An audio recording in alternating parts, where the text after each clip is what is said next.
Figure নিয়ে ভাবার যার প্রয়োজন পড়ে না, ফিজিক নিয়ে যিনি ভাবেন না, যিনি পুরো জিনিসটাকে ক্যাজুয়ালি নেন, তাকে কিন্তু ইন্ডিয়ান সিরিয়াসলি নেন। হ্যাঁ, আমি কথা বলছি রোহিত শর্মা।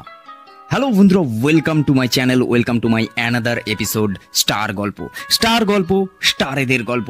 আর স্টার গল্পর এই এপিসোডে সবাইকে নিয়ে কথা হয়, আর ইন্ডিয়ার এত বড় একজন সুপারস্টার মেগাস্টার, তাকে নিয়ে কথা হবে না?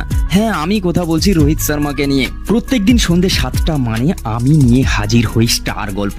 স্টার গল্প, স্টারেদের গল্প। এই অনুষ্ঠানের নতুন এপিসোড দেখতে গেলে আপনাকে সাবস্ক্রাইব করে রাখতেই হবে চ্যানেলটাকে। তো চলুন রোহিত শর্মাকে নিয়ে কথা বলি। রোহিত শর্মা হিটম্যানকে নিয়ে কোনো কথা হবে না। উনি শুধু একটাই জিনিস জানেন, মাঠে আসতে হবে, বলকে বাউন্ডারির বাইরে পাঠাতে হবে। রোহিত শর্মা হলেন মহেন্দ্র সিং ধোনির মতো একজন সফল ক্যাপ্টেন। হাসি মুখে সব চাপ সামলে নিতে পারেন, তার কাছে কোনো ব্যাপারই নয়। দেখলে আপনার তাই মনে হতে পারে, কিন্তু তিনি পুরো চাপটাকে এমন ভাবে ইউটিলাইজ করে যেটা তার টিমের কোনো প্লেয়ারদের বুঝতেই দেয় না। সেই হিটম্যান, সেই রোহিত শর্মা আজ টেস্ট ক্রিকেট থেকে অবসর নিলেন।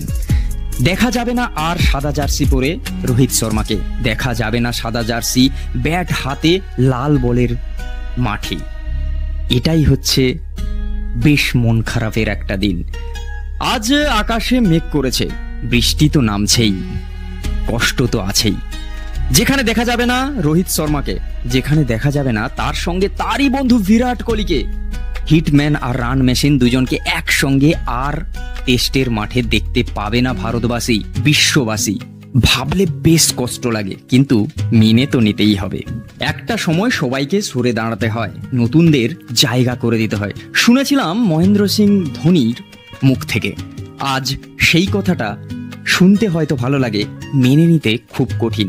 কারণ রোহিত শর্মা আর বিরাট কোহলিকে একসঙ্গে দেখার যে মজা, যে তৃপ্তি, তা আর টি-20 টেস্ট ক্রিকেট এই দুটো ফরম্যাটে দেখাই যাবে না।